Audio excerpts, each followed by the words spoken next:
إن الحمد لله نحمده ونستعينه ونستغفره ونعوذ بالله من شرور أنفسنا وسيئات أعمالنا يهده الله فلا مضل له ومن يضلل فلا هادي له وأشهد أن لا إله إلا الله وحده لا شريك له وأشهد أن محمدا عبده ورسوله اللهم صل وسلم وبارك وأنعم على سيدنا وإمامنا وقدوتنا محمد وعلى آله وصحبه وسلم تسليما كثيرا أما بعد فالسلام عليكم ورحمة الله وبركاته. Bienvenue dans ce second live consacré à l'istiqama, à la droiture en islam. On a abordé la semaine dernière l'importance de la droiture, son acception, sa définition et certains contours très très importants. On était en compagnie de Cheikh Mahmoud, qu'Allah le récompense par le meilleur. Et effectivement, on s'est dit qu'il était nécessaire de continuer sur ce sujet, sachant que cette valeur-là ou ce concept-là est très très important en islam et il est enraciné profondément dans l'islam. L'istiqama, comme on a vu dans le verset fondateur, on va dire, dans la semaine dernière, et Allah subhanahu wa ta'ala dit ceux qui ont dit Allah est notre Seigneur et ils se sont tenus sur le droit chemin. C'est l'importance, effectivement, la droiture vient juste après l'attestation qu'Allah subhanahu wa ta'ala est notre Seigneur. C'est l'unicité de la Seigneurie, c'est-à-dire c'est que le plus important, c'est le point de départ, et après ce point de départ, c'est tenir sur un chemin droit où il n'y a pas de déviation, il n'y a pas de tumulte, et ça c'est très très important. Le point essentiel, le point de départ, c'est celui d'attester qu'Allah subhanahu wa ta'ala est notre Seigneur. Et après ça, vient le concept important, celui de l'istiqama, qui, comme j'ai dit, comme a dit le Fayrouz Abadi rahmatullahi ta'ala alayhi, c'est un concept qui est jamais, ça veut dire que il englobe tout dans la religion. En fait, l'istiqama, c'est de rester effectivement fidèle à notre religion, être fidèle aux préceptes de notre religion, être sur le chemin droit, adorer Allah subhanahu wa ta'ala, chercher son agrément. Et ce qui est important, c'est que l'istiqama est faite pour Allah subhanahu wa ta'ala, avec l'aide d'Allah subhanahu wa ta'ala, et dans la voie et dans l'agrément de ce qu'Allah subhanahu wa ta'ala nous a donné, nous a prescrit, il nous a ordonné de faire. Du coup, je suis effectivement heureux et honoré d'avoir Cheikh Mahmoud en face de moi pour continuer effectivement à explorer ce concept, à explorer ce chemin important pour nous tous. Bienvenue Cheikh, qu'Allah te récompense par le meilleur, et je te laisse Inch'Allah introduire ce second épisode consacré à l'istiqama. Bismillah, alhamdulillah, wa salatu wa salam ala rasulillah. Allahumma salli wa sallim wa barik ala nabiyyina Muhammad wa ala alihi wa sahbihi ajma'in. Amma ba'd, donc assalamu alaikum wa rahmatullahi wa barakatuh.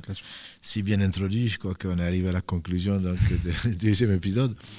En effet, l'istiqama, ça ne concerne pas que le Ramadan. Le Ramadan a été pour nous l'occasion effectivement d'ouvrir ce sujet si important. Mais comme tu l'as bien dit dans ce verset, dans les versets 30 et 31, entre autres, la sourate Fussilat, Allah dit c'est comme s'il disait, ce sont seulement ceux-là qui seront sur le droit chemin, lequel c'est qui ont dit notre Seigneur Allah. Et ensuite, ils se sont tenus sur la voie droite. Donc c'est avant toute chose une croyance, c'est une croyance, il n'y a pas 36 chemins, il n'y a pas je crois que. Les messagers, comme on a dit, qu'Allah les bénisse tous, sont venus pour, entre autres, faire connaître Allah. Donc on ne peut pas rester sur un chemin qui n'est pas droit. Il est droit parce que le Seigneur, il est parfait. Il est droit parce que le Seigneur l'a défini, il est droit parce que le messager a été fidèle à son message. Donc ce chemin droit, c'est avant tout de connaître que Allah est le seul Seigneur, digne d'adoration, mais le seul Seigneur, donc ce qui englobe, on dira donc sa connaissance, d'un point de vue Rububiyya, Uluhiyya et Asma wa Sifat, donc que les savants résument par ces trois catégories de Tawhid, donc d'unicité d'Allah. C'est avant tout de savoir que c'est Allah qui nous a créés, c'est pas le hasard, c'est pas la nature. Et ensuite que c'est Allah qui pourvoit à tout besoin, est-ce que Allah qui gouverne tout ce qui se passe sur la terre comme dans les cieux. Donc ça il n'y a pas de Seigneur, il n'y a pas d'enfant, il n'y a pas de compagne, il n'a besoin de rien, absolument, il n'a pas d'assistant, fût-il être un ange rapproché ou un prophète envoyé. Donc ça c'est extrêmement important. Ensuite, le fait de ne pas inventer un Dieu à sa mesure. Donc oui, Dieu est certainement bon, miséricordieux, mais aussi il est dur de châtiment, il mérite d'être adoré, et lui seul. C'est lui qu'on doit connaître, et quand on le connaît nécessairement, c'est en lui qu'on espère, c'est en lui qu'on met sa confiance, c'est lui qu'on invoque, etc. Donc tout ce qui lui appartient de façon exclusive. Et ce qui rentre donc dans l'adoration, c'est-à-dire c'est lui seul qui mérite d'être adoré. avec, donc, comme il l'a défini, ça c'est l'une des règles, donc comme l'a défini le prophète, que Dieu le bénisse, puisque les prophètes ont été envoyés, on a dit, pour également définir ce qu'Allah aime, ce qu'il déteste, et donc il n'a besoin de rien. Quand il aime, c'est par miséricorde, et quand il déteste, c'est par justice. Donc quand il déteste, c'est par justice. Par conséquent, c'est ce qui est important, c'est de savoir que Allah n'accepte donc de cette adoration que ce qu'il a prescrit. Et ça vient, donc c'est l'une des conditions pour qu'Allah accepte l'adoration. Donc l'istiqama, c'est pas seulement je fais ma prière, je fais mon jeûne, je fais ceci et cela. C'est avant tout de savoir que Allah n'ayant besoin de rien, comme il s'est défini lui-même, qu'on doit tout faire. Tu l'as si bien résumé, on doit tout faire pour Allah. Donc l'istiqama, c'est pas le fait, c'est pas la semblance, c'est pas le paraître, c'est avant tout le faire pour Allah seul. Donc on a, au premier comme au dernier, Allah n'a ordonné qu'une chose, c'est de lui vouer un culte exclusif. Que ce soit un prophète, que ce soit moins qu'un prophète, Allah n'accepte que ce qui est fait que pour lui. Il dit entre autres dans la sourate Zumar, وَلَقَدْ أُوحِيَ إِلَيْكَ وَإِلَى الَّذِينَ مِنْ قَبْلِكَ لَئِنْ أَشْرَكْتَ لَيَحْبَطَنَّ عَمَلُكَ وَلَتَكُونَنَّ مِنَ الْخَاسِرِينَ. Il t'a été révélé à Mohammed, ainsi qu'aux gens qui sont venus après toi, parce qu'après toi, qui sont venus avant toi, parce qu'après toi, il n'y a plus de prophètes.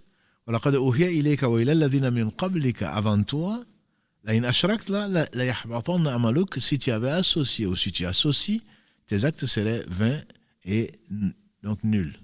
Ça, si ça c'est le prophète, que dire alors des autres? Donc c'est la même religion qu'Allah a envoyée à tous les prophètes sans exception. Et l'une des conditions pour qu'Allah accepte, on ne peut pas parler de rester sur le chemin droit si on n'a pas pris ce chemin droit. Ce chemin droit, c'est celui qu'Allah agrée, et donc Allah n'agrée pas l'association. D'une façon ou d'une autre, Allah annule non seulement l'acte, mais en plus de cela, la personne, c'est le péché, le seul péché, entre guillemets, que Allah ne pardonne pas si la personne meurt dans cet état. Allah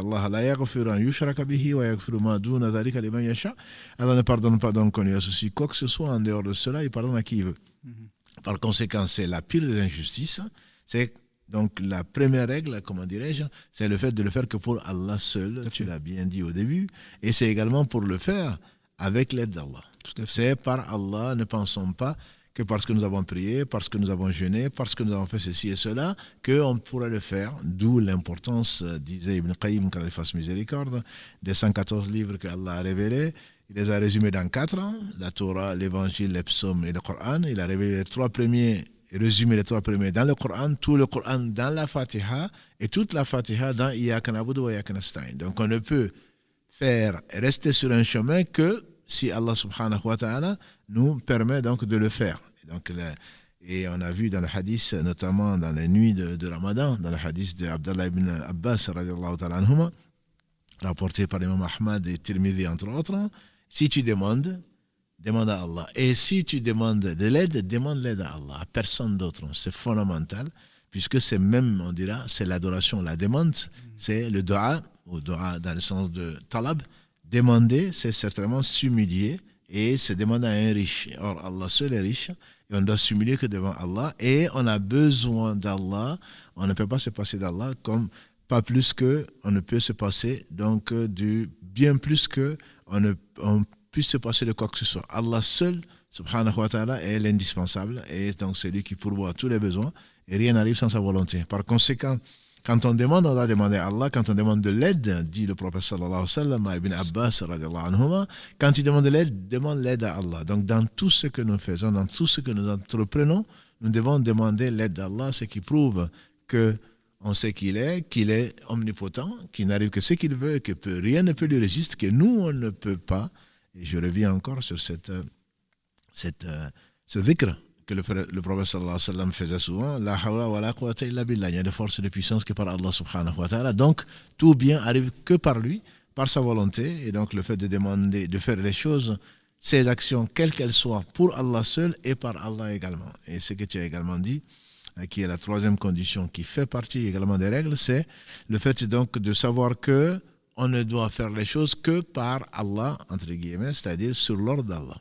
Donc c'est pour cela que la définition que l'on donne de la taqwa, qui résume toute la religion, donc c'est le fait, c'est min nourillah, c'est que c'est par rapport à la révélation, à la lumière qu'Allah subhanahu wa ta'ala a donc envoyé sur le cœur du prophète sallallahu alayhi wa sallam, et avant lui sur d'autres cœurs des meilleurs des hommes, c'est-à-dire on ne va pas adorer Allah comme on veut. L'istiqama, c'est pas non, moi je suis bien, moi je prends, ce n'est pas ce que j'aime, c'est ce que Allah aime. Et c'est parce que moi je n'aime pas ça, c'est peut-être, hein, c'est ton avis. Mais ce qu'Allah n'aime pas, c'est qu'il y a le mal, ou le mal l'emporte sur le bien. Donc c'est toujours, quand on reste sur un chemin, c'est par rapport à ce que Allah aime, et donc ceci est défini par Allah, pas par toi, pas par tes passions, pas par tes envies, etc. Donc ça fait également partie des règles de l'istiqama. Et la deuxième, entre guillemets, l'une des règles également, c'est le fait donc de suivre la sunna du prophète sallallahu alayhi wa sallam, puisque c'est par elle que Allah nous a guidés. Et il a d'ailleurs insisté dessus à la fin de sa vie, dans le dernier pèlerinage. Donc, il nous laisse deux choses. Si on s'y accroche, jamais on sera égaré. C'est le livre d'Allah et la sunna de son messager, sallallahu alayhi wa sallam. Par conséquent, le hadith d'Aïcha est connu, hein, pour cela et pour autre chose. C'est la deuxième condition, ou l'une des trois conditions sans lesquelles Allah n'accepte pas une œuvre. C'est que celui qui apporte à notre religion que celle-là, c'est-à-dire l'islam, une chose qui n'en fait pas partie, cette chose est à rejeter. On ne peut pas. Il ne suffit pas de dire je le fais pour Allah, l'intention est bonne, Allah sait que je ne le fais que pour lui, mais si ça ne suit pas la sunna du prophète sallallahu alayhi wa sallam, Allah ne l'accepte pas. Et d'ailleurs, il le dit entre autres dans la sourate Al-Imran, verset 31, Qul in kuntum tuhibbuna Allah fattabi'uni. Dis-leur ya Muhammad, si vous prétendez aimer Allah, et beaucoup de nous prétendons aimer Allah, suivez-moi. Donc cette sunna, ce n'est pas être rigoriste ou non rigoriste, c'est une chose qui est indispensable. C'est Allah qui l'ordonne. Celui qui prend une autre voie que celle que Allah a montrée à son messager sallallahu alayhi wa sallam, et Allah ne l'accepte pas de lui. D'ailleurs, ça nous ramène donc à ce hadith qui est bien résumé par le verset 115 de la sourate Les Femmes.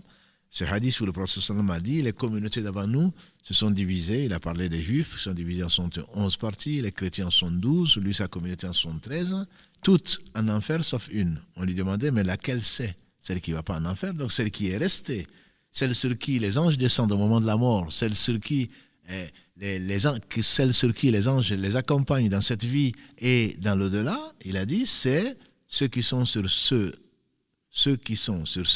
sur quoi moi je suis moi aujourd'hui et mes compagnons. Donc celui qui dévie de ce chemin-là, il n'y a aucune chance. Et il a dit les 72 en enfer. Donc ce n'est pas le chemin droit. Le chemin droit conduit vers le paradis, vers l'agrément d'Allah.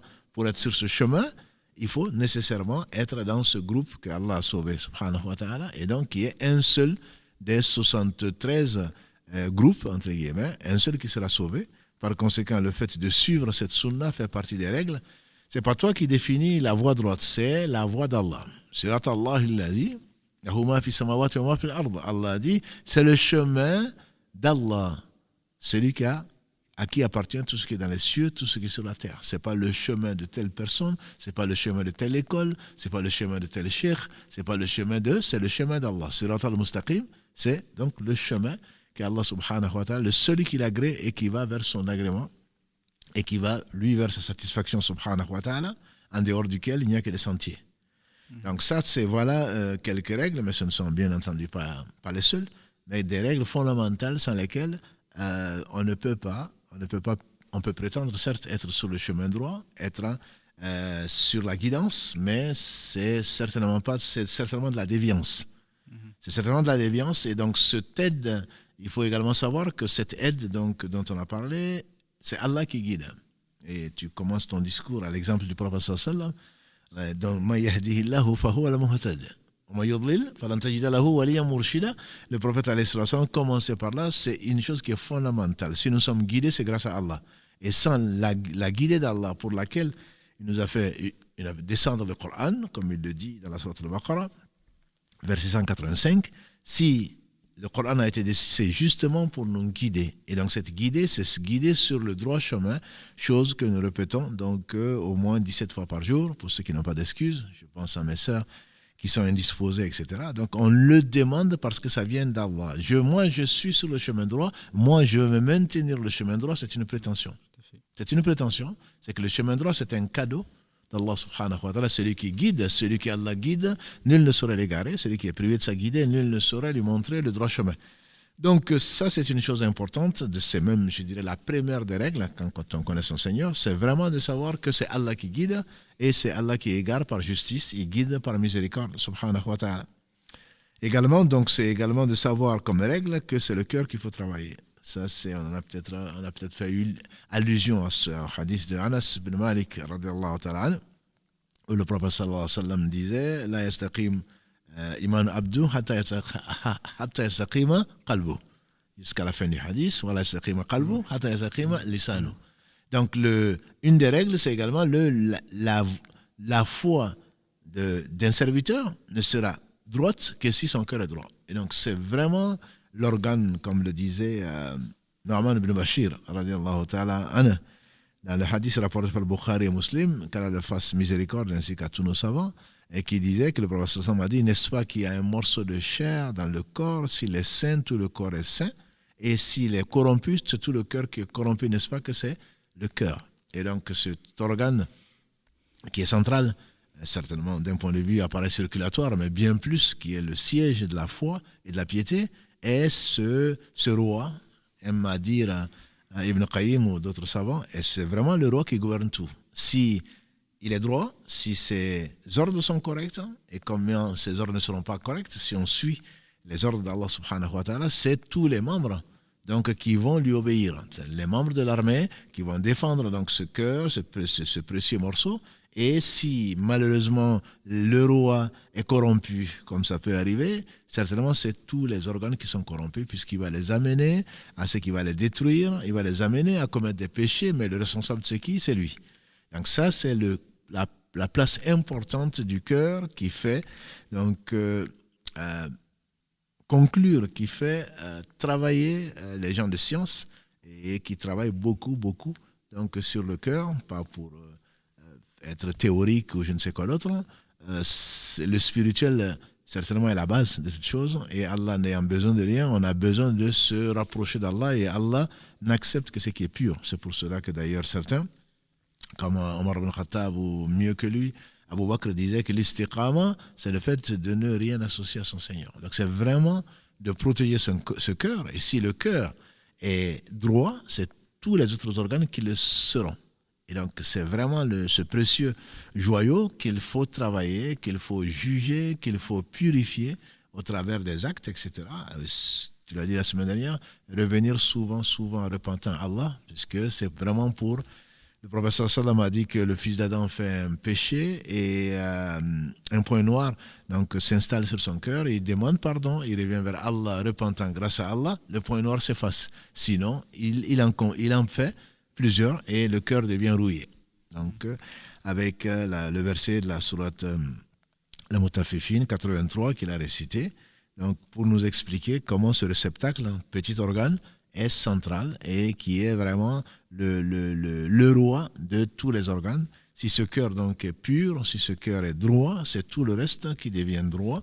Et le premier concerné par les organes, c'est la langue. Ça, tu en as parlé, je pense, la semaine dernière. Et cette langue, c'est comme l'a dit le prophète sallam, celui qui m'assure ce qui est entre ses deux jambes et ce qui est entre ses deux mâchoires, surtout, ce qui nous concerne, je lui garantis le paradis. Parce que le prophète sallam également a rapporté ce hadith d'Abu Saïd al-Khudri, qui disait qu'au matin, tous les organes se plaignent de la langue en disant « sois droit ». Fastaqim. Sois droit. Si tu es droit, nous serons droits. Et si tu dévies, certainement nous allons dévier. Donc c'est le cœur transmet, et alhamdulillah, le cœur transmet à la langue trahit ou traduit plus exactement le fond du cœur. On a beau vouloir se justifier, on a beau vouloir s'excuser, si la langue dit une chose, c'est bien parce que c'est une chose qui est pensée, réfléchie, subconscient ou conscient, c'est une chose qui est passée par le cœur et qui traduit vraiment l'état du cœur. Si le cœur est droit, nécessairement la langue va être droite. La langue n'est qu'un traducteur, et donc c'est ce qui amène beaucoup de gens en enfer, qu'Allah subhanahu wa ta'ala nous en préserve, la tête la première, comme l'a enseigné le prophète sallallahu alayhi wa sallam. Donc ça, c'est savoir que c'est un don d'Allah subhanahu wa ta'ala qu'il faut connaître, qu'il faut faire tous les actes pour lui subhanahu wa ta'ala, et également qu'il faut compter que sur lui et enfin ne pas compter sur ses actes. Ça également, ça fait partie de l'istiqama. Si le prophète alayhi salatu wassalam lui-même ne pouvait pas compter sur ses actes, que lui-même ne rentrera au paradis qu'à la faveur donc de la miséricorde d'Allah subhanahu wa ta'ala, c'est vraiment connaître Allah et ne pas se baser et ne pas compter sur l'état de son cœur et encore moins sur l'acceptation de ses œuvres, puisque Allah seul sait de qui il n'accepte que des pieux, mais surtout pas des orgueilleux qui pensent qu'ils ont une place quelconque dans la miséricorde d'Allah subhanahu wa ta'ala et dans ce qu'ils dépensent. Donc si Allah accepte de nous, c'est par pure miséricorde, et si Allah châtie qui que ce soit, c'est par pure justice. Donc ne jamais compter sur ses actes pour penser rentrer au paradis ou rester sur le droit chemin, puisque c'est lui qui détient tout, subhanahu wa ta'ala. Barakallahu fik, jazakallahu khairan. Effectivement, jazakallahu khairan pour cette introduction, en tout cas qui est extrêmement enrichissante, parce qu'elle nous donne toutes les règles relatives en fait à l'istiqama. On voit que c'est beaucoup plus large. On a parlé tout à l'heure que l'istiqama est un concept fondamental qui englobe presque toute la religion, on va dire. Effectivement, l'istiqama, qu'elle va être sur les aspects de la foi, également sur les aspects des actes. Comme tout à l'heure, je citais la définition de Fayrouz Abadi, rahmatullahi ta'ala alayhi, à la fin de la définition de l'istiqama, il dit que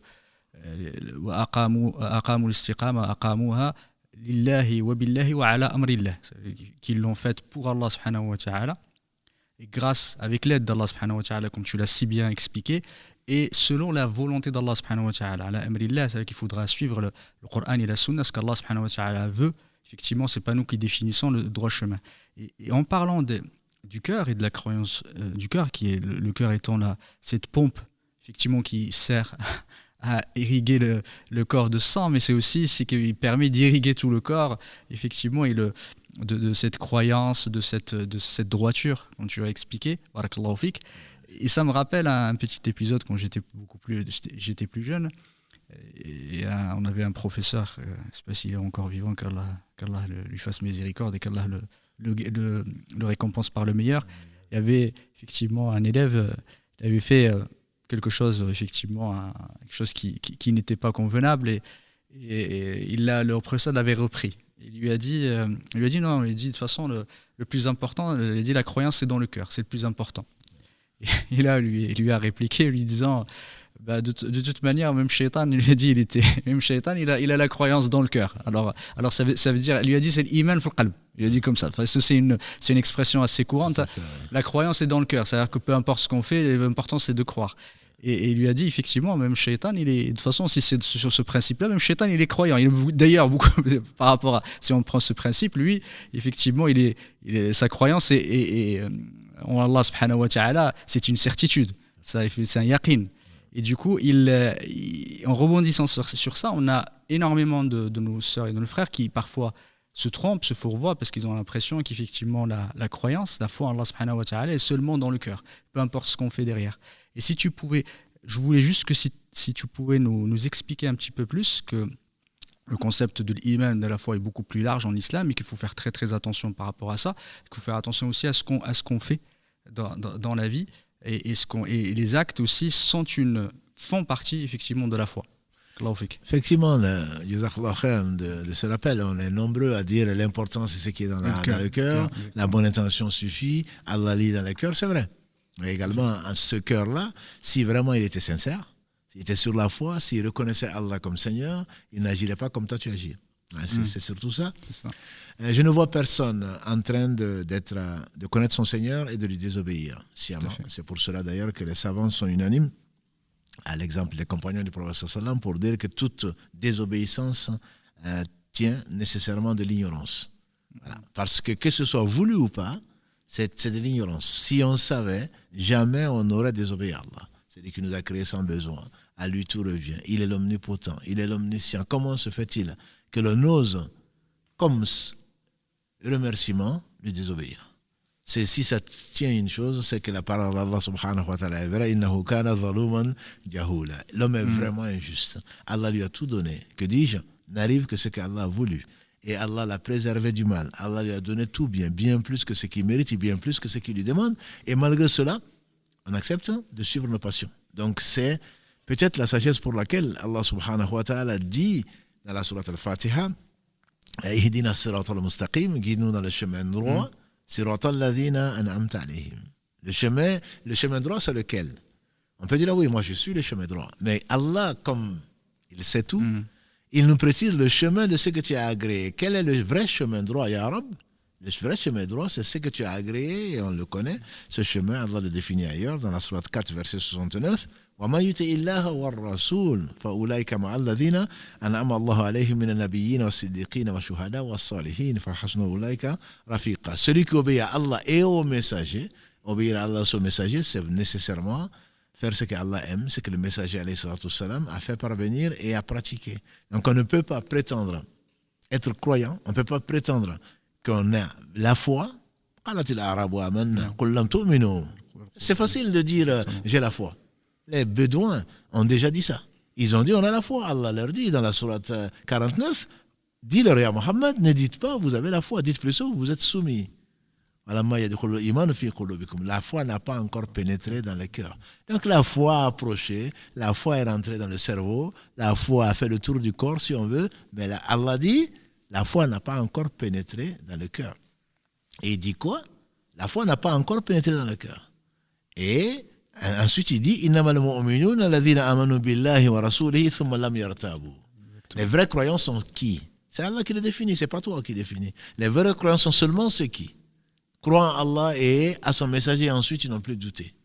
Quand nos erreurs, nos obéissances, c'est parce qu'on a choisi ce bas monde par rapport à l'au-delà. Si vraiment on était croyant, nécessairement on saurait que tout le bien vient d'Allah. On sait que la voie qui conduit vers Allah, c'est celle qu'il a tracée à tous ses prophètes, culminant par Muhammad sallallahu alayhi wa sallam. Il n'a pas parlé, il n'a pas fait des choses inutiles. Si Allah l'a envoyé, c'est pour nous montrer ce qu'il aime. Par conséquent, prétendre être croyant et désobéir au messager en désobéissant à Allah, ce n'est pas de la croyance, c'est de la prétention. Plutôt, c'est de la prétention. C'est pour cela que la foi, disent les savants de la sunna, c'est ce qui est dans le cœur et qui se manifeste par les actes donc, du cœur, certes, parce que c'est peut-être les plus importants, les actes de la langue et également les actes donc, des membres. Si la foi n'est pas accompagnée par les actes, que ce soit la prière en particulier, que ce soit le jeûne, que ce soit les actes, donc, les actes de don de soi-même et de don de ce qu'Allah nous a confié, la bienveillance en général vis-à-vis des parents, vis-à-vis de tout, si ce n'est pas ça, c'est une foi qui est stérile, c'est une foi qui est théorique. Or la foi, si elle rentre dans le cœur, elle ne s'arrête pas jusqu'à ce qu'elle se manifeste par tous les organes, par tout moment. Et donc, par conséquent, prétendre que l'on est croyant sans pratiquer, sans tenir compte des actes des membres, c'est certainement une foi qui est plus que déficiente. En tout cas, la foi est définie partout dans le Coran, par la sunna du prophète sallallahu alayhi wa sallam, par les actes qui viennent confirmer donc, ce que la langue prétend qui vient du cœur. Parce que le cœur, lui, c'est lui qu'il est.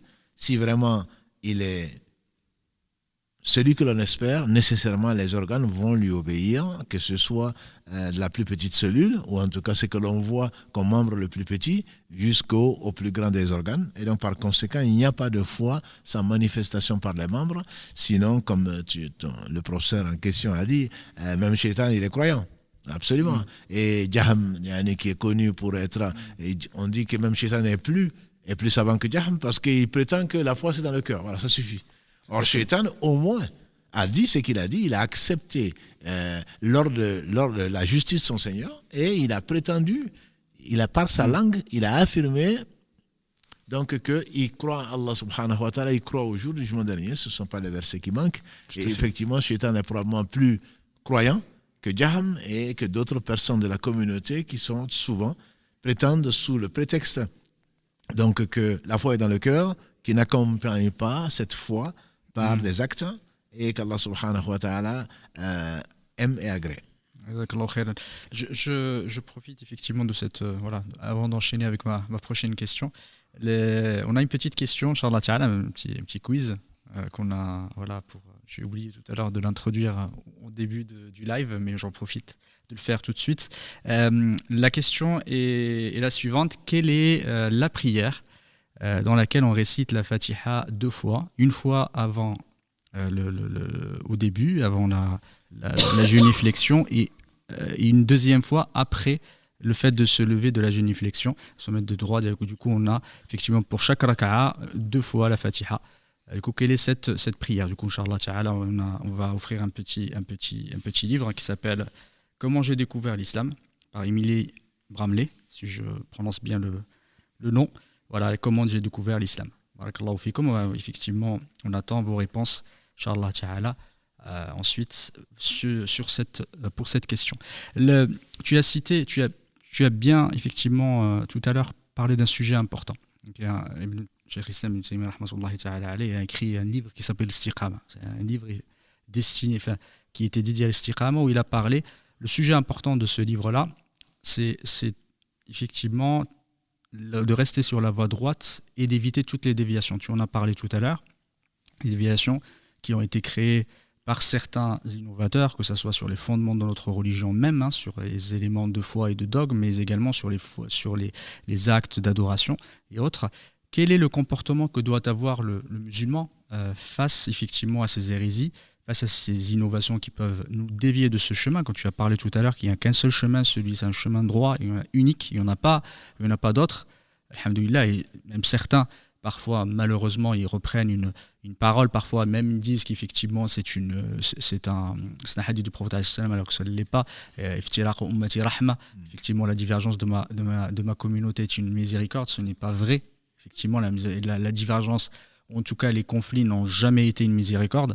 La miséricorde est toujours dans l'unité et dans la fraternité, et tout ce qu'on soit tous sur le chemin droit. De toute façon, quand tu en as parlé, tous les versets que tu as cités et d'autres, le Coran est plein de références à l'unité, à l'union, au chemin droit, le chemin unique, celui d'Allah subhanahu wa ta'ala a tracé, celui qu'il a transmis à ses messagers et en dernier au prophète alayhi salatu wassalam. Quel est le comportement juste et équilibré du musulman face à ces innovations, face à ces différents groupes qui peuvent exister? Et malheureusement, beaucoup se confrontent à ces groupes ou à ces déviances sur les réseaux sociaux, que ça soit, on en voit beaucoup maintenant qui ont trouvé un terrain fertile ou un canot, un médium extrêmement large pour pouvoir transmettre, en tout cas diffuser leurs idées fausses et leurs idées déviantes.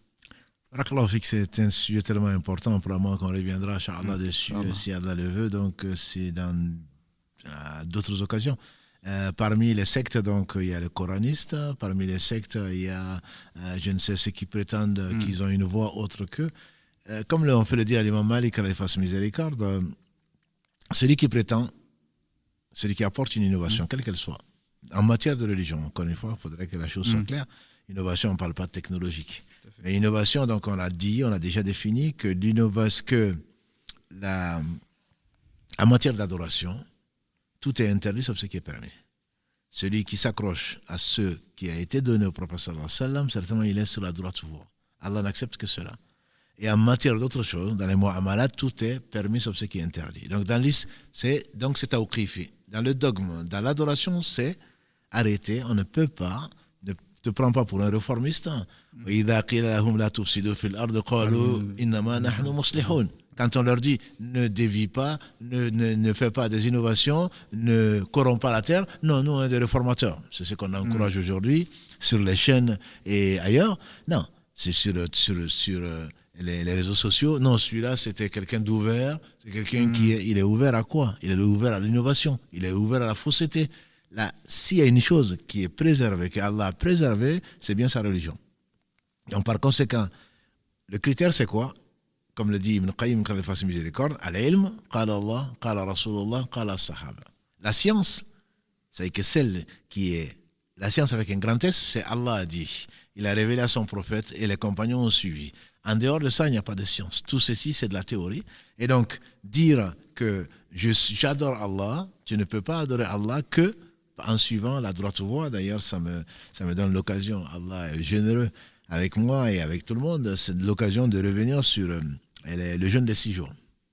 Le jeûne des 6 jours, on a entendu sur TikTok ou sur des réseaux sociaux que c'est détestable donc de les faire parce que l'imam Malik aurait dit que c'est détestable. Donc Donc ça, je pense qu'il faut éclaircir la chose. L'imam Malik est peut-être l'un des premiers, en tout cas, qu'Allah lui fasse miséricorde, à être absolument sur la sunna. Allah a voulu le rappeler, Allah lui a enseigné ce qu'il ne savait pas, il a voulu faire de lui un guide, et alhamdulillah, les savants ne divergent pas sur son cas. Voilà. Allah a voulu le couvrir et lui pardonner, on espère.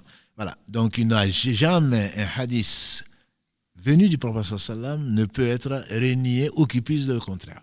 On lui fait dire d'ailleurs, mais ce n'est pas le seul, on prend de tout le monde, on laisse de tout le monde, sauf celui qui habite cette tombe. Allah a voulu qu'il vive dans la mosquée du prophète sallam à Médine, est mort à Médine, et que donc il aurait dit, on prend de tout le monde et on laisse de tout le monde, sauf celui qui habite cette tombe, c'est-à-dire parlant du prophète sallam. D'autres le font remonter à Ibn Abbas, peu importe. En tout cas, il faisait partie des gens qui suivaient la sunna, et quelle sunna.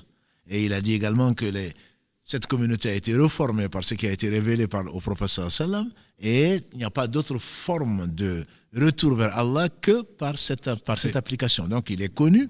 D'ailleurs, son livre Muwatta a été écrit sur l'ordre du calife de l'époque en disant je vais le mettre à côté du Coran, tellement c'était un savant de l'époque, c'était le plus grand savant en tout cas de son temps, de l'époque.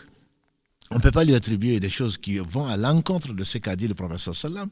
D'ailleurs, parmi ses cours, je n'y étais pas, mais parmi ses cours, on dit que quand il donnait, on l'interrogeait sur des faits, et il donnait bien sûr son avis sur ce que, à partir de ce qu'Allah lui a enseigné. Ensuite, si le lendemain ou le soir même, un de ses élèves vient le voir en disant « Imam, j'ai vu tel hadith du prophète sallam qui est authentique », le lendemain, il revenait, comme nous on revient aujourd'hui, le lendemain, il revient en disant « Ce que je vous ai dit hier, abandonnez-le comme point de vue parce qu'il est contradictoire avec le hadith. » Il n'y a pas de, comme le disent les savants, une des règles, c'est que la ijtihad ma'an nas. Il n'y a pas de je pense que quand il y a un verset bien compris et un hadith qui est authentique. Donc on ne peut pas prétendre à suivre un savant, n'importe lequel, il sera le premier à contester cette légitimité. Je me rappelle encore d'un frère qui a le guide de la réforme, un jour, il me dit, mais Albani a dit, donc c'est vrai. Je lui ai dit, si Albani était là, il serait probablement le premier à te tirer les oreilles.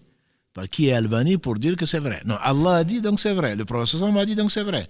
Mais il n'y a personne d'autre de qui on peut dire, il a dit, donc c'est vrai. La vérité, la science, par miséricorde d'Allah subhanahu, il a fait descendre sur son prophète alayhi salatu wassalam, et ensuite le reste, on prend de tout le monde, on laisse de tout le monde, mais c'est la référence.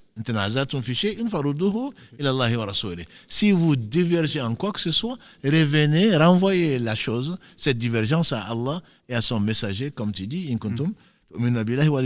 si vous vraiment vous croyez, vous prétendez croire en Allah au jour du jugement dernier. Tant que cette référence, et les savants ne divergent pas dessus. Ils sont les premiers, et ne craignent vraiment Allah, n'aiment vraiment Allah que les gens qui le connaissent. Et donc ce sont les savants. Par conséquent, la méthodologie, on peut se tromper, bien entendu. On peut tous se tromper. Mais la référence, on doit revenir à quoi? À ce qui est la vérité qui ne change pas. Tout à fait. Donc, je suis désolé, juste je reviens effectivement sur l'imam Malik, parce que beaucoup se trompent sur ça, parce que l'imam Malik, c'est pas par rejet de la sunna. Il n'a pas rejeté le hadith. Le hadith, disent certains ulama, il ne lui est pas arrivé. En fait, il ne lui est pas parvenu, le hadith sahih par rapport à ça. Et certains disent que le hadith qui a été rapporté de Ayyub al-Ansari par Saad pour eux, effectivement, était faible. Pour eux, ils ne pouvaient pas supporter l'infirad, ça veut supporter de relater tout seul le hadith. Mais il n'a jamais, l'imam Malik, rahmatullahi ta'ala, et par principe, il ne rejette pas la sunna. Tout à l'heure, on en parlait, et ça serait vraiment extrêmement important un cours, Inch'Allah, ou un live qu'on le consacre à la divergence entre les ulama, quelles sont les causes de la divergence et comment se comporter vis-à-vis des ulama. L'imam Malik, rahmatullahi ta'ala, il n'a pas dit ça en rejetant la sunna de façon claire. Ce n'est pas, l'imam Malik n'a jamais été comme ça. N'a jamais été comme ça. On ne peut même pas l'imaginer. Mais l'imaginer, barakallahu fik. On ne peut même pas l'imaginer. Et même les malikites ne disent pas que c'est interdit. Ils disent qu'effectivement, le karaha, et même sous certaines conditions, le karaha, effectivement, le fait que ça soit détestable, pour eux, il ne faut pas que ça soit fait par quelqu'un qui peut être suivi. Il ne faut pas que, par le muqtadabi, c'est-à-dire quelqu'un qui est, voilà, qui est un leader, etc., que ça ne soit pas suivi. Que ça ne soit pas collé en fait au ramadan, que ça ne soit pas suivi, etc. Je pense que c'est extrêmement important. C'est le fait que, on dit chez certains malikis donc, qui disent que c'est détestable, on dit que ils préfèrent, par crainte, que les gens ne croient que c'est une obligation. Tout à fait, exactement. Comme le tarawih. Il y a des gens qui ratent le Isha. Exactement. Et le tarawih, non, il faut venir à la mosquée. C'est obligatoire. Non, ce n'est pas obligatoire. Exactement. Le prophète sallam l'a prié chez lui en Ramadan ou en dehors de Ramadan. Donc pour les ignorants, effectivement, il y a un risque que quand on va en Afrique, on demande combien de rakas pour le Isha. J'ai entendu plus d'un dire que c'est 7. Pourquoi? C'est les 4 rakas plus le chef et le witr. Ils sont convaincus que c'est une obligation. Voilà. Et d'ailleurs, on dit qu'Omar ibn Khattab, il y a une calalagré, quand quelqu'un s'élève après l'obligation, il se lève, il veut prier, il le rassoit pour qu'il ne fasse pas ce lien, qu'il ne pense pas qu'il faut séparer l'obligation de ce qu'il n'est pas. C'est un esprit, bien entendu, qui est plus que salutaire. C'est un esprit qui correspond à la sunna. Mais si une belle raison de divergence, comme tu l'as dit, c'est le fait que le hadith ne soit pas parvenu. C'est une façon de comprendre également. Dans tous les cas, on prend de tout le monde, on laisse de tout le monde, sauf du prophète sallallahu alayhi wa sallam. Mais certainement, celui à qui on attribue cette belle parole, la sunna, c'est l'arche de Noé, c'est à l'imam Malik, qu'Allah fasse miséricorde, qu'on attribue. Celui qui y monte, c'est celui qui la suit est sauvé, et celui qui n'y monte pas, c'est qu'il est perdu. Ce n'est pas lui qui va abandonner quelque chose qui a été vérifié. Et quand il dit aucun savant de Médine ne le fait, il ne s'agit pas de Médine d'aujourd'hui. Alors il s'agit du Médine de son temps, où il était lui. Et ce n'est pas parce qu'on n'a pas vu quelqu'un faire non plus qu'il ne le fait pas. Voilà. Donc entre celui qui ne le fait pas et celui qui le fait, c'est que celui qui le fait, il a plus d'arguments pour celui qui ne le fait pas, parce qu'il a une preuve. Mais, bref, on ne doute absolument pas un seul instant, ni de sa piété, ni de ce qu'il a dit. Donc je disais par rapport à ce calife, qu'il a dit d'écrire un livre qu'il va mettre à côté du Coran et que tout le monde doit suivre. On lui fait dire, jamais on prend de tout le monde. Enfin, il n'y a qu'un seul livre qui ne contient pas de tortuosité ni d'erreur, c'est le livre d'Allah. Et effectivement, après lui, même si Al-Muwatta est un livre de référence de hadith, c'est un homme de hadith comme beaucoup de savants, il a eu raison de ne pas laisser ce livre-là parce qu'ils ont trouvé quelques hadiths qui sont faibles, etc. Allah a voulu conserver d'autres hadiths qui n'y étaient pas, etc. Donc c'est par crainte d'Allah justement qu'il n'a pas voulu cet honneur, entre guillemets, sur lequel on aurait certainement signé, donc sans discussion. Voilà, ce sont des gens qui craignent Allah, il faut les aimer, peut-être effectivement, comme tu l'as proposé aujourd'hui. On fera peut-être des émissions sur la place des savants, comment il faut les traiter, comment il faut les respecter. On ne les adore pas.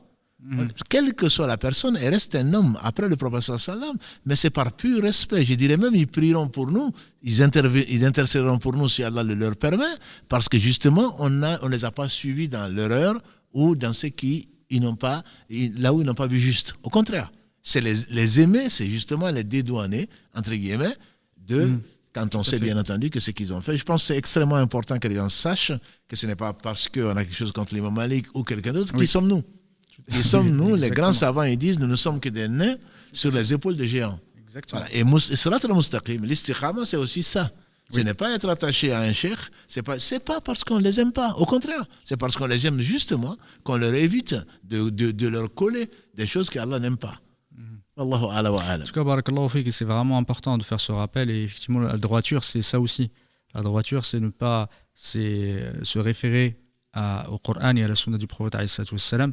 C'est ça qui doit nous guider, c'est ça qui doit être notre code de la route, si on peut en avoir un. Absolument. Effectivement, c'est notre code de route, de la route sur ce chemin droit. Et effectivement, les hommes restent des hommes. Ils peuvent se tromper, ils peuvent faire de mauvaises interprétations. Ça reste des hommes. Et de toute façon, ça c'est la sunna d'Allah subhanahu wa ta'ala sur cette terre, qu'il y a toujours de la perfectibilité, ce que je peux dire entre guillemets. C'est toujours, le travail de l'homme est toujours perfectible, le travail de l'homme est toujours incomplet. Et nous, malheureusement, certains, soit ils sont dans l'excès, c'est de totalement rejeter effectivement la parole des savants et d'être tout le temps dans la méfiance, etc. Et certains qui suivent certains savants à la lettre et ne dévient pas du tout sur ce chemin-là, et ils sont sur le chemin droit d'un savant et plutôt que le chemin droit de notre religion. Et le credo même du musulman, c'est de rechercher la vérité là où elle est. Barakallahu fik, jazakallahu khairan. Effectivement, ce sujet de l'istiqama est un sujet extrêmement large, extrêmement vaste. Et surtout, quand je disais que c'est un concept global, parce qu'il nous réfère à énormément de sujets dans notre religion. Et c'est effectivement, en parlant de ce sujet, on va aborder beaucoup de choses. Il nous reste, Inch'Allah, il est 20h18. Effectivement, le temps Le temps passe très très vite, surtout dans ta compagnie, chère, qu'Allah te récompense par le meilleur. Du coup, je ne sais pas si on peut passer, Inch'Allah, aux questions. On va mettre le casque. Salam alaikum. Salam alaikum. Barakallahu fikoum pour cet échange. On va commencer à afficher le numéro, Inch'Allah. Et vous pourrez donc poser vos questions directement en live comme vous avez maintenant pris l'habitude de le faire. Et avant Chir, j'ai alors il y a des choses que vous avez déjà pas mal abordées, mais j'avais posé une question avant le live sur Instagram pour savoir si les personnes avaient déjà des questions pour anticiper. Et il y a eu pas mal de questions qui sont arrivées, donc les gens se posaient la question comment préserver, comment réussir à à persévérer constamment quand on vit constamment dans le West-West de nos jours. De toute façon, bon, alhamdoulilah, c'est une très bonne question qu'on doit se poser, mais l'une des règles fondamentales, c'est de savoir que ça vient d'Allah. Donc c'est peut-être une des sagesses pour lesquelles Allah a voulu que l'on récite au moins 17 fois par jour. Et Ibn Taymiyyah, qu'Allah fasse miséricorde, le cheikh de l'islam, il disait que quand on récite la Fatiha, il faudrait qu'on s'inscrive dans l'esprit d'une vraie demande. Pas comme un perroquet, on récite, on a fait la Fatiha. Ihdina as-sirata al-mustaqim. Vraiment, j'ai besoin, après d'avoir demandé à Allah, Iyyaka na'budu wa iyyaka nasta'in, j'ai besoin de ton aide pour t'adorer. Guide-moi donc sur la chose la plus importante qui est l'istiqama, de rester dessus. Alhamdulillah, il y a un prophète qui viendra au jour du jour dernier avec lui, personne. Alors, ça me fait espérer. C'est que quelle que soit la compagnie, c'est Allah qui préserve. C'est Allah qui guide. Quand Allah guide, nul ne saurait l'égarer. Quelles que soient les vicissitudes de la vie, quel que soit l'environnement, quelles que soient les conditions, il faut savoir que ça vient d'Allah. On serait avec le prophète sallallahu alayhi wa sallam. Il y a des gens qui n'ont pas cru au prophète sallallahu alayhi wa sallam. Avec tous les signes qu'Allah a envoyés avec lui, sallallahu alayhi wa sallam, de la véracité de sa voix, la véracité de ses paroles, il y en a qui n'ont pas cru. Et donc ce n'est pas parce que nous, on n'a pas vu le prophète sallallahu alayhi wa sallam qu'on ne va pas croire. Au contraire. Il espérait nous rencontrer, en tout cas rencontrer des gens qui ne l'ont pas vu et qui ont cru en son message. Donc moi, je pense qu'il ne faut pas désespérer. Il y a les waswas, alhamdulillah, ça prouve qu'il y a la foi. Il y a des tendances, j'entends, des influences d'influenceurs sur les réseaux sociaux ou ailleurs. Donc on a notre shaitan, mais on compte sur Allah. C'est peut-être pour ça qu'il faut essayer au maximum d'être le plus sincère dans la demande d'Allah, de s'accrocher à Allah et être convaincu que c'est lui qui guide. Et s'il le guide, personne ne saurait nous égarer. Barakallahu fik, Cheikh. Nous avons déjà un appel donc qu'on va prendre, Inch'Allah. Salam alaikum. Assalamu alaikum. Alaykum salam wa rahmatullahi wa barakatuh. Vous êtes en ligne, Inch'Allah. Oui, merci beaucoup. Assalamu alaikum, Cheikh. Alaykum salam wa rahmatullahi wa barakatuh. Merci beaucoup pour toutes vos émissions. On apprend beaucoup de choses et alhamdoulilah, ça nous permet de nous garder sur la voie droite. Inch'Allah. Moi, j'avais une question. Alors, en fait, c'est par rapport à mon travail. Moi, je travaille dans une école privée catholique, mais qui est sous contrat. Et en fait, du coup, je me demandais si, par rapport à mon travail, si c'est halal ou si c'est haram, mais en sachant que, en fait, c'est un lycée, collège et aussi qui fait petite section et tout. Et moi, je suis à l'accueil, mais je participe en rien aux fêtes religieuses, tout ça. Enfin, c'est pas obligatoire, mais j'avais quand même pas mal de doutes par rapport à ça. Alhamdulillah, si on vit dans une société où vous avez la chance, entre guillemets, de pouvoir fréquenter des gens d'une autre culture, entre guillemets, d'une autre croyance même, donc vous devez, tous les matins, je pense, avoir cette conscience que vous êtes un exemple et que vous devez avoir le meilleur des comportements, que vous devez rester justement sur l'istiqama. Il se peut que par vous, comme l'a dit le prophète sallam, ya Ali, marche doucement, si par toi Allah guide quelqu'un, c'est mieux pour toi que tous les chameaux roux. Donc c'est surtout l'intention, je pense qu'il faut que vous travaillez, sinon on n'a rien à rester dans un pays où la majorité n'est pas musulmane. Non, je pense qu'il faut vraiment avoir conscience et garder sa religion, donc de la connaître pour être sur le droit chemin, et ensuite vouloir et demander à Allah de nous garder sur ce chemin et de faire de nous des guides. Donc par conséquent, c'est possible de travailler ici et là, mais en sachant qui on adore, en sachant comment l'adorer, comme il l'a révélé, et en ayant donc cette ambition de guider les mondes au travers de ce que le prophète sallam nous a apporté. Donc, tant que vous serez dans cette perspective, Inch'Allah, qu'Allah bénisse donc votre travail et vos œuvres. Merci beaucoup. Barakallahu fik. Barakallahu fik. Allah Bonne yarfik. soirée. Barakallahu fik. Qu'Allah Amin. vous récompense et Amin. vous accorde le firdaus. Amin. Barakallahu Amin, ya fik. Rabbi, amin. Assalamu alaikum. Wa alaykum Salam salam. wa rahmatullah. J'en profite juste pour rappeler la question. La question du jour étant dans quelle prière on récite la Fatiha 2 fois pour chaque raka'a, une effectivement avant la génuflexion et une deuxième fois après le ruku', après la génuflexion. Quel est le nom de cette prière? Je ne sais pas si on a des Une autre questions. question qui est arrivée en commentaire. Donc, c'est une personne qui dit je suis de famille musulmane, mais je pratique vraiment, réellement ma religion depuis à peu près 2 mois. Et j'ai l'impression d'être comme un converti qui vient de rentrer dans l'islam. Est-ce que je dois rattraper mes prières depuis tout ce temps où je n'ai pas prié? Alhamdulillah qui t'a ramené vers lui et Allah est plus content du retour de son serviteur, comme l'a dit le prophète sallam, que quelqu'un qui a perdu donc ce qu'il avait de plus cher, c'est sa monture, son eau et sa nourriture dans un désert, et la monture s'en va. Et ensuite, Allah le couvre sa miséricorde, il rouvre les yeux et il trouve sa monture avec tout ce qu'il a. Il est tellement content qu'il fait un lapsus lingué. Donc non, Allah est content et c'est un attribut que le prophète lui a attribué, donc qui est réel. Et donc il vous a tendu la main, il vous a ramené vers lui. 2 mois, c'est déjà beaucoup. Parce que comme le disent les savants, celui qui rentre au paradis par son dernier acte, c'est qu'Allah a voulu que ce dernier acte soit dans le destin. Et donc, si effectivement il vous a guidé, surtout remerciez-le au travers donc, de la langue, certainement du cœur, mais également des membres. Nous sommes tous des convertis en réalité. Quand moi je parle souvent des convertis, on pense que je suis converti, alhamdulillah, je suis des parents musulmans, qu'Allah les bénisse. Mais on est tous convertis parce qu'une fois qu'on voit la vérité, où qu'on soit, on se doit de la suivre. Donc quelque part, on est tous convertis. Un converti, c'est quelqu'un qui était dans l'égarement, qui était dans les ténèbres, Allah lui a montré la lumière. Donc c'est ce qu'on espère tous. Et effectivement, il faudrait connaître sa religion pour ne pas se baser que sur les traditions ou surtout sur les traditions. La référence, c'est Sirat al-Mustaqim. C'est pas nos parents, ils ont fait, nos grands-parents, qu'Allah leur fasse miséricorde s'ils sont morts musulmans, ce ne sont pas nos références. Nos références, c'est Allah, il a dit, le messager a dit. Ils ont dit également qu'il faut avoir un bon comportement, donc il ne s'agit pas de rejeter tout ce que nous avons comme coutume dans nos pays ou dans nos familles. Non, ça c'est pas de l'islam, montre-moi la preuve que c'est que tu ne connais pas l'islam.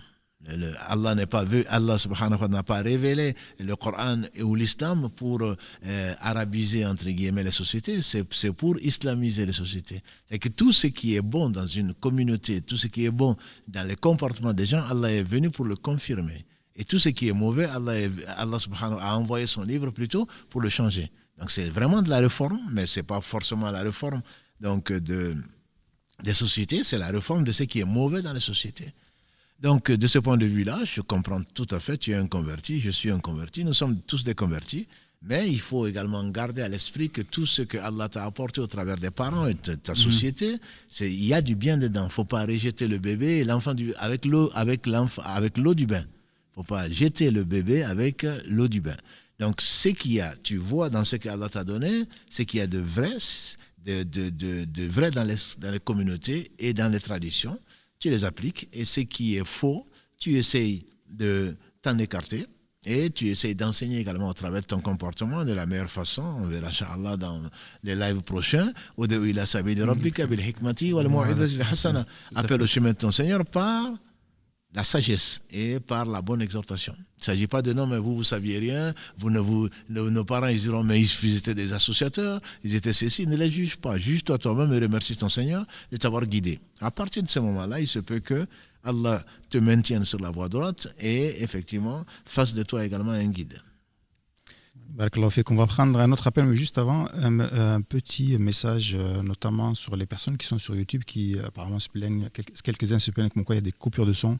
Donc désolé, vraiment, c'est indépendant un peu de notre volonté, c'est sûrement dû au fait qu'on envoie sur plusieurs plateformes et avec la connexion. Donc n'hésitez pas à vous déconnecter et à revenir pour relancer le live, Inch'Allah.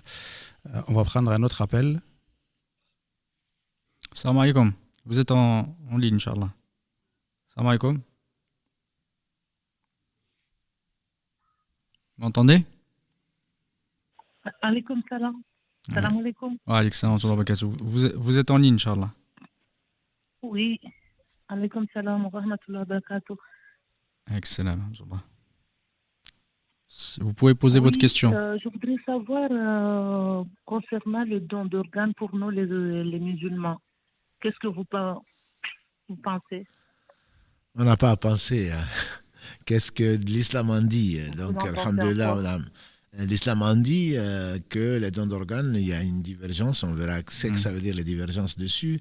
Chez les élèves, ceux qui prétendent suivre l'école, en tout cas d'Imam Ahmad, c'est quelque chose qui est interdit.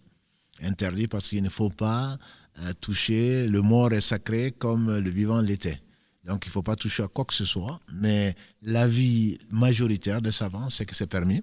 C'est permis, entre autres, il cite le verset 32 de la sourate 5, celui qui sauve une vie, c'est comme s'il avait sauvé l'humanité entière. Celui qui atteint une vie, attente à une vie plutôt, c'est comme s'il avait attenté à toute la vie de l'humanité.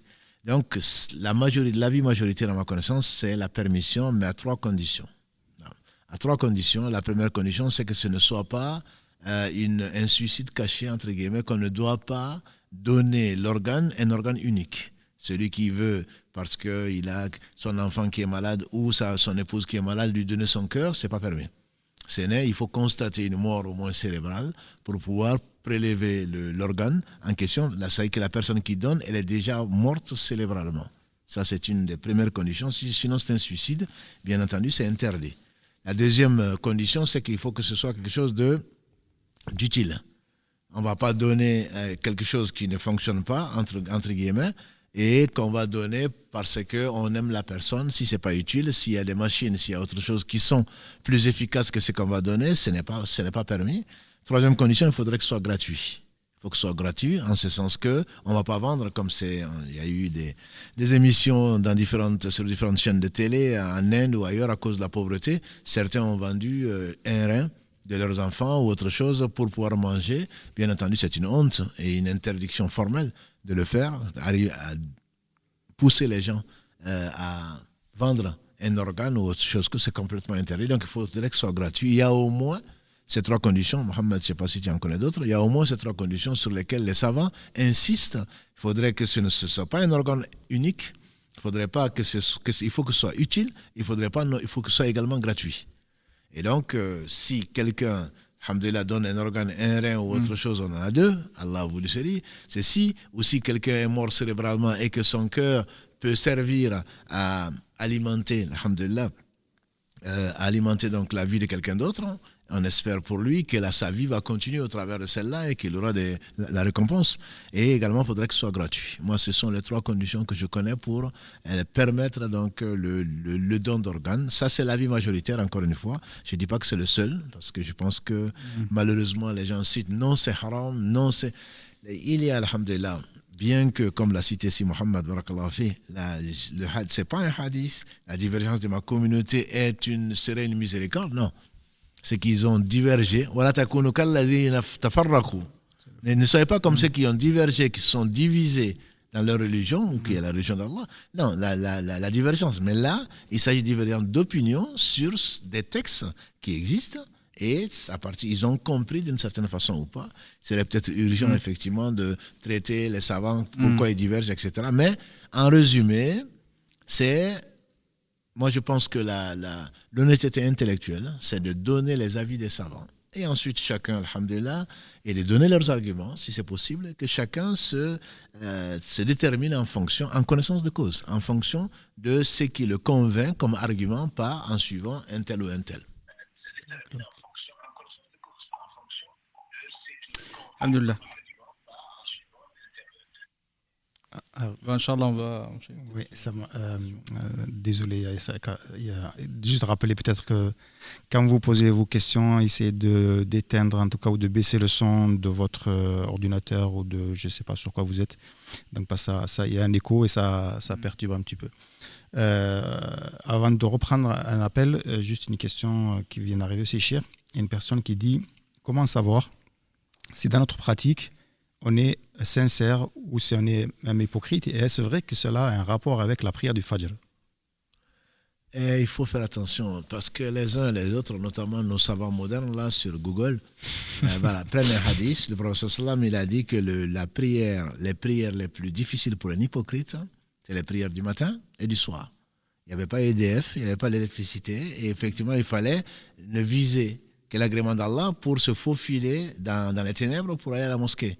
Eux ils pensent qu'ils sont cachés et donc que personne ne les voit. Mais il est évident que si la foi pénètre le cœur, Allah nous permet d'arracher les flancs même avant le Fajr pour le supplier. Allah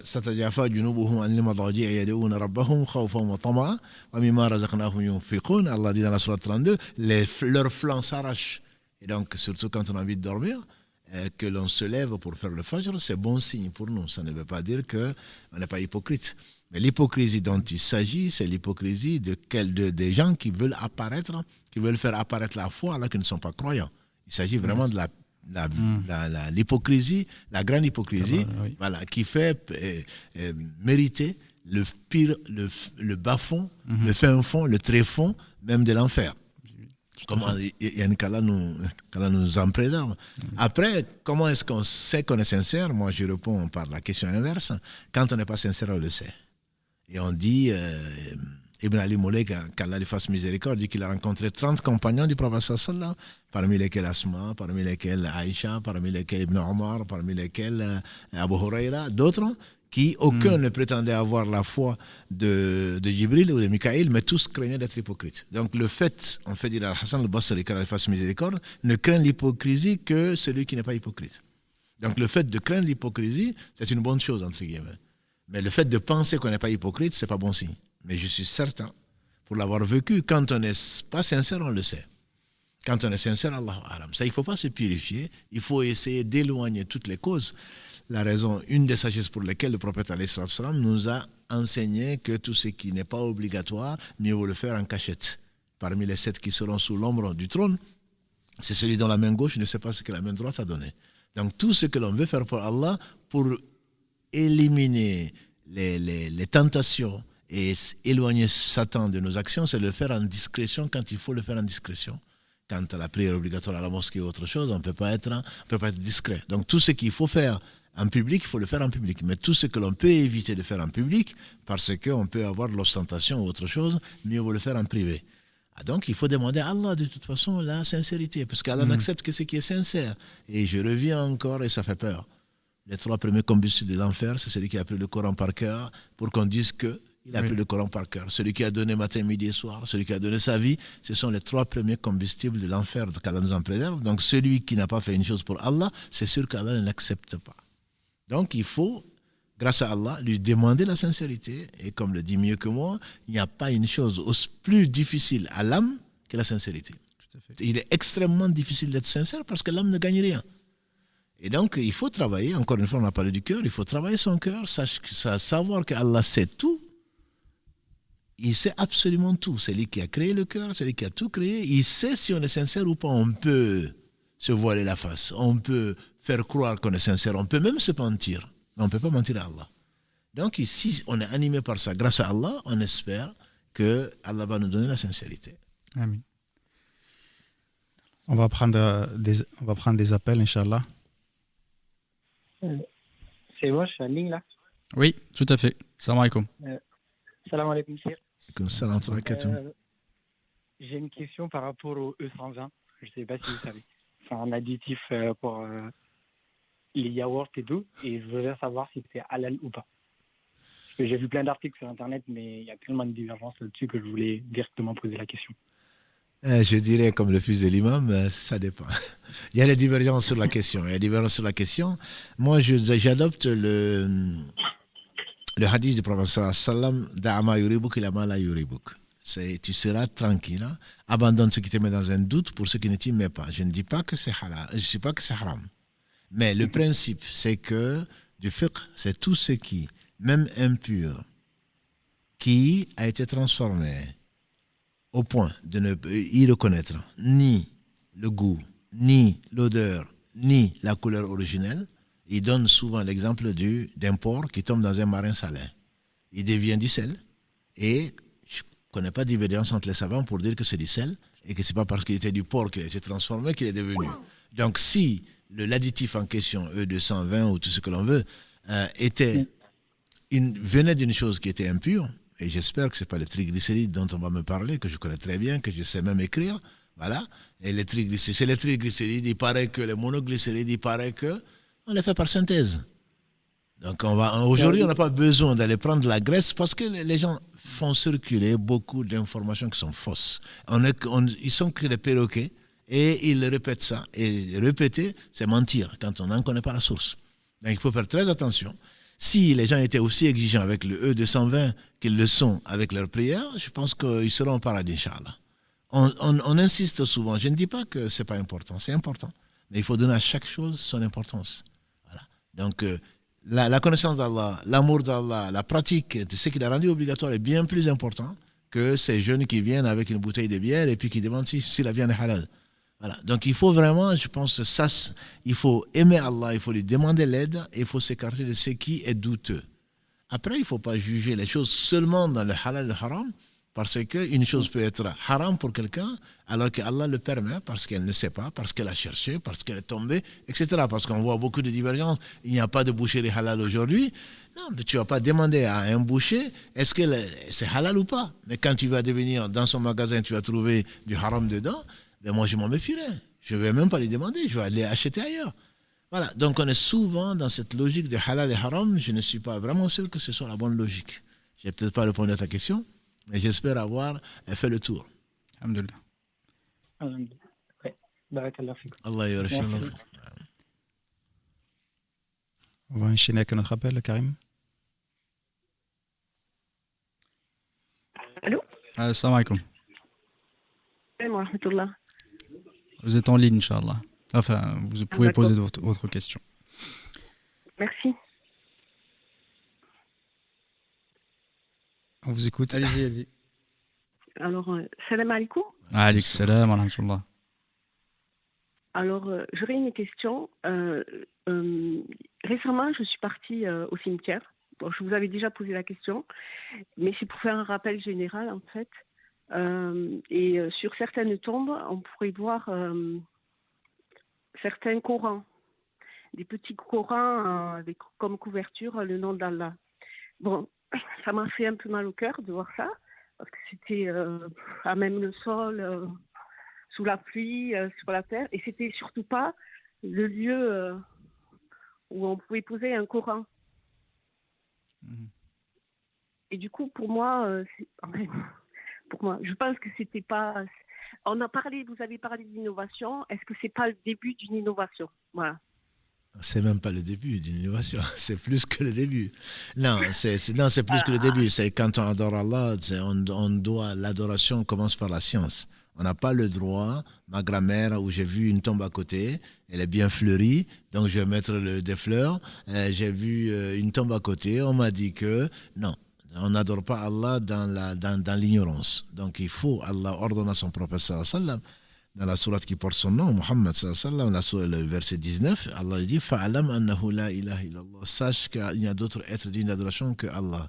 Il n'y a pas d'autres d'être dignes d'être cru, d'être suivi que Allah subhanahu wa ta'ala dans ce qu'il a prescrit, donc par ce qu'il a voulu subhanahu wa ta'ala. Par conséquent, on n'a pas à faire ceci et cela. Et le Coran étant la parole d'Allah subhanahu wa ta'ala, on n'a pas à l'utiliser que ce pourquoi il a été révélé, pour guider les gens, pour être lu, pour être compris, pour être médité et pour être appliqué.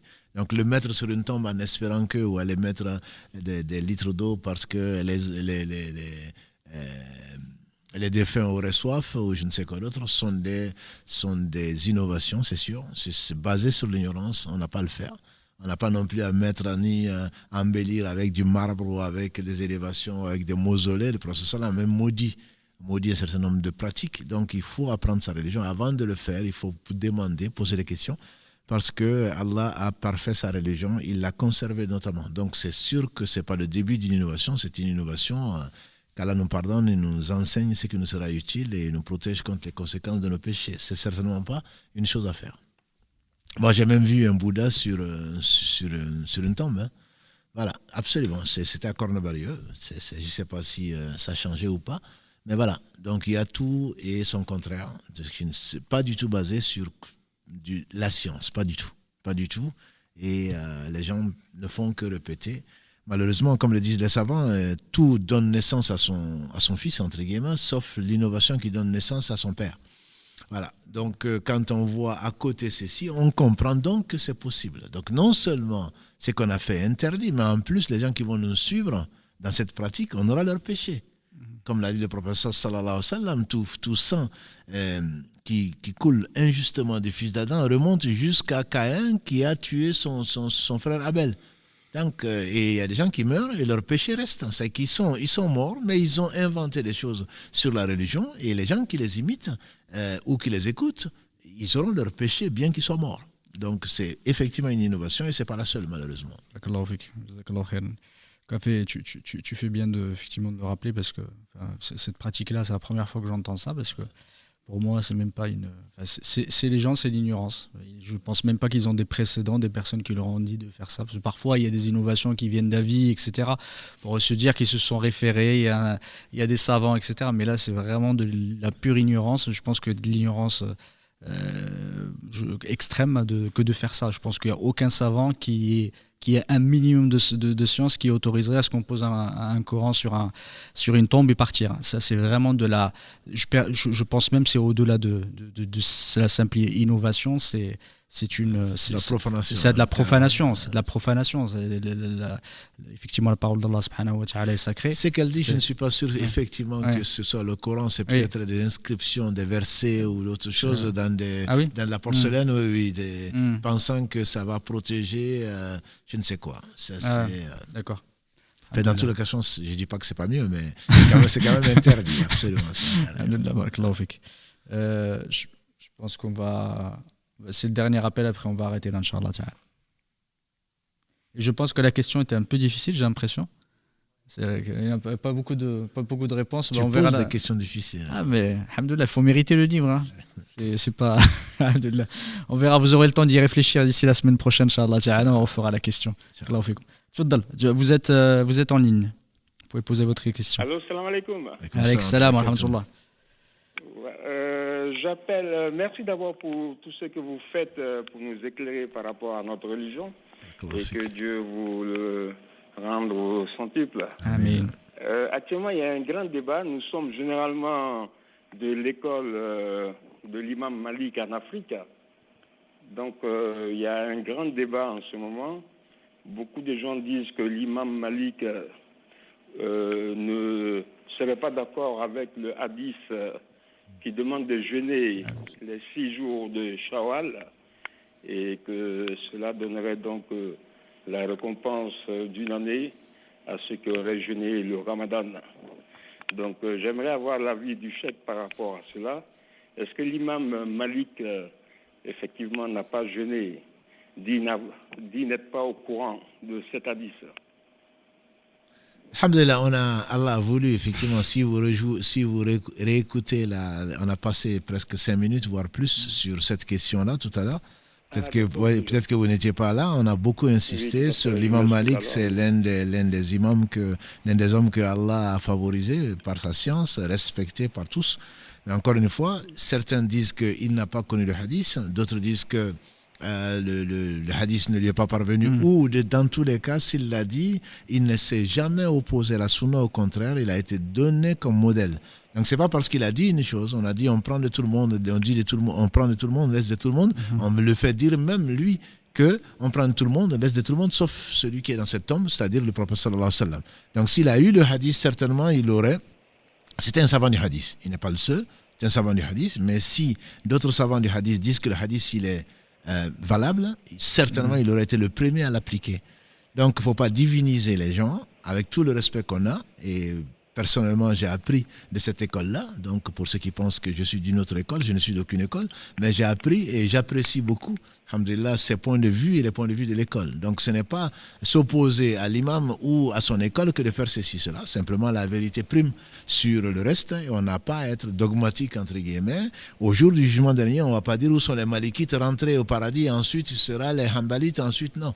Chacun sera jugé en fonction de ce qu'Allah lui a donné comme science et en fonction de ce qu'Allah lui a permis de voir. Donc, il s'agit de ceux qui pensent que le hadith, il est authentique et il l'est, doivent jeûner, éviter de penser que c'est une obligation et éviter, pour cette raison-là, de jeûner juste après l'Aïd. C'est ce que les gens de l'école de l'imam Malik, voilà, évitent. Ils disent même mieux vaut le jeûner à partir du 10, dans la vie qui m'a été enseignée, parce que ça te permet de te reposer. Ensuite, ça te permet de mettre le 13, 14, 15 dedans, etc. Donc, c'est plus des conseils qu'autre chose dans l'école. Et d'autres disent que même, ils veulent dire que c'est pas Shawwal seulement, c'est à partir de Shawwal.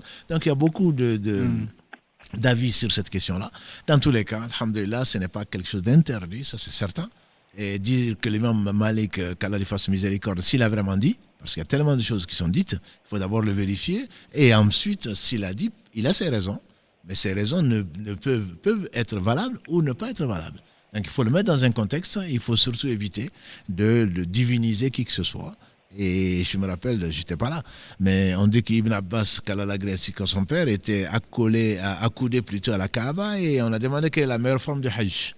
Et certains ont dit, Abu Bakr a dit que c'était, l'autre dit, Omar a dit que c'est ça. Et il s'est levé, et on lui fait dire, peu s'en faut que le ciel ne vous tombe sur la tête.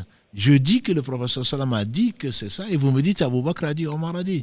Donc il faut mettre chacun à sa place, et on prend de tout le monde, on laisse de tout le monde, malgré notre grand amour, et qu'Allah subhanahu wa ta'ala leur accorde le paradis, et nous rassemble avec eux au paradis. On ne pense d'eux que du bien, mais on prend de tout le monde, on laisse de tout le monde, sauf du prophète sallallahu alayhi wa sallam. Merci beaucoup, c'est bien compris. Allah yabarik fik. Cher, juste un peu dans la continuité pour peut-être apporter des précisions. Tu as parlé de faire attention de ne pas prendre des avis venant de Google. Il y a une personne qui dit oui, mais quand on recherche et qu'on tombe sur des vidéos de savants reconnus comme une base, etc., est-ce que ça veut dire qu'il faut qu'on se méfie? En fait, quel rapport on devrait avoir avec justement les recherches sur Internet? C'est une question qui pourrait animer certainement plus d'une heure. C'est quand des savants de référence, on les a entendus, on est sûr que les livres sont bien traduits ou que c'est les originaux, on prend d'eux. On prend d'eux comme on peut ne pas prendre en fonction des arguments et qu'ils avancent. Et si on a d'autres arguments, Google n'est pas Cheikh Intel ou Cheikh Intel. Quand je parle de Cheikh Google, c'est tout ce qui se cache derrière, sans référence, entre le TikTok et le reste. L'islam dit ceci, l'islam dit cela, on peut se permettre tout et n'importe quoi. C'est dans ce sens-là. Il n'y a pas de référence ou alors la référence n'est pas vérifiée. Il s'agit de cela, il ne s'agit pas de l'avis de Intel. Intel aujourd'hui, grâce à Allah subhanahu wa ta'ala, il y a tout le Coran dans différentes traductions qui sont données ou de sens du Coran. Il y a tous les hadiths. Et il y a un frère qui me l'a dit et c'est très inquiétant. Avec l'intelligence artificielle, il a interrogé Google en disant quoi à propos de ce hadith qui n'existait pas. Google lui a donné une chaîne remontant jusqu'au prophète sallallahu. Donc c'est extrêmement, c'est inquiétant. C'est inquiétant parce qu'on fait dire, on va changer de religion parce que j'ai trouvé sur Google. C'est dans ce sens-là. C'est pour cela que les anciens, peut-être souvent, ils insistent beaucoup sur la tradition de maître à élève, etc. La mémorisation, la vérification. Et là, Google te donne, c'est une chaîne, c'est Al-Bukhari. Il n'y est pas. Il n'y est pas. Donc c'est dans ce sens-là qu'il faut dire, il faut faire attention. Demandez au moins à quelqu'un de qui vous pensez du bien, qu'Allah leur fasse tous miséricorde, et qu'il ait vérifié ou qu'il ait appris, au moins qu'il t'affirme une chose qui est vraie. Et pas parce que les avis divergent, voilà. Donc tu vas trouver, je connais des gens que je ne vais pas citer, qui sont rentrés dans l'islam il y a quelques années, et qui se permettent de dire, voilà ce que dit le Coran. Ils n'ont appris que sur Google ou je ne sais quoi d'autre, ils interprètent le Coran. Qu'Allah les réforme avant qu'il soit trop tard. Ils se font appeler, pour ceux qui se font appeler, ils éditent des livres. Et ils ont des sites. J'ai dit les sites de référence, en tout cas celui qui croit à Allah et au jour du jugement dernier, qui fasse attention de là où il boit. C'est ce que je dis. Je ne dis pas encore une fois de critiquer tout le monde, je dis simplement, il faut faire attention à de la source dans laquelle on boit. Voilà. Si c'est une source qui est sûre, alhamdoulilah, il peut y avoir des erreurs, mais on a beaucoup moins de chances, de risques d'avoir des erreurs que si on va sur n'importe quel site, que c'est quelqu'un qui s'est dit docteur, quelqu'un qui s'est dit je ne sais quoi d'autre, et qui amène vers l'erreur, pour ne pas dire l'égarement, qu'Allah nous en préserve. Si je peux me permettre, cher aussi, c'est que des fois, il y a des extraits de vidéos qui sont reprises, sortis peut-être aussi de leur contexte, avec un commentaire qui fait derrière. Et c'est ça aussi qui peut peut-être induire une erreur, alors qu'on n'a pas l'ensemble, en fait, de la vidéo. Tu as raison, il faut penser du bien des gens et peut-être aller au moins à l'original, écouter, voir le contexte, etc. Et puis la consommation rapide. C'est comme le fast-food. Hein. Aujourd'hui, 1 minute, tu dépasses 2 minutes, on ne t'écoute plus. Donc, du coup, avec les titres alléchants, avec je ne sais quoi d'autre, les gens se permettent aussi de faire des réels ou d'attirer sur leur site, etc. Il faut faire attention. Grâce à Allah, il a préservé le bien. Grâce à Allah, on lui demande de nous préserver de l'égarement. D'être des égareurs et également d'être égarés. Donc, tu as raison. Mais ça, c'est la tendance. C'est la tendance. Hein. Tendance moderne, quand ça dépasse 2 minutes, donc c'est déjà trop. Des gens faisaient des milliers de kilomètres pour aller vérifier un hadith. Aujourd'hui, 1 minute, 2 minutes de TikTok, quand on a dépassé ça, c'est déjà trop demandé aux gens. Donc il faut apprendre sa religion avec des règles, avec des principes, en espérant, en craignant Allah et en espérant sa récompense. On va arrêter là, Inch'Allah Ta'ala, parce que c'est bientôt l'Aïcha. Qu'Allah fik, Jazakallah khairan d'avoir fait ce rappel-là. Effectivement, juste une petite remarque sur celui qui disait qu'il y a effectivement un cheikh, on voit leurs vidéos, etc. Il y a juste un autre aspect, c'est que les ulama changent d'avis aussi. Changent d'avis. Shafi'i rahmatullahi ta'ala alayhi, il avait des avis avant quand il était en Irak et après d'autres avis quand il est arrivé en Égypte. Et même Ahmed, il en a parfois plusieurs. Et même Malik rahmatullahi ta'ala alayhi. Du coup, il faut faire attention. Ça peut être quelque chose qu'il avait dit auparavant, qui a été rectifié.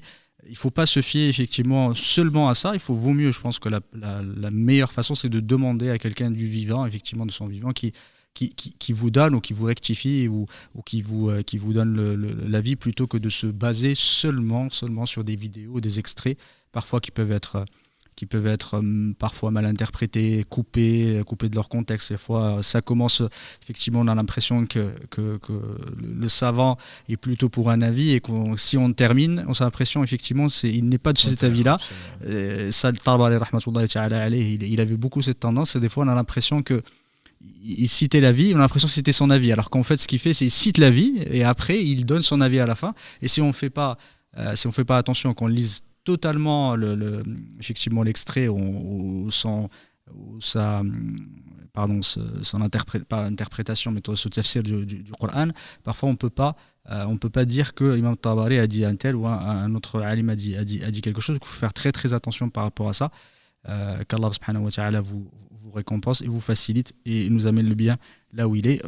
On va arrêter là, Inch'Allah ta'ala. Barakallahu fikum de votre attention. Jazakallahu khairan, Cheikh, pour la présence et pour cette animation. Barakallahu fik, hafidhakallah, et barakallahu fikum, qu'Allah vous récompense par le meilleur, Karim Mohamed, pour votre présence. On va arrêter là. Subhanakallahumma wa bihamdika, ashhadu an la ilaha illa anta, astaghfiruka wa atubu ilayk. Subhana rabbika rabbil izzati amma yasifun wa salamun ala al mursalin walhamdulillahi rabbil alamin.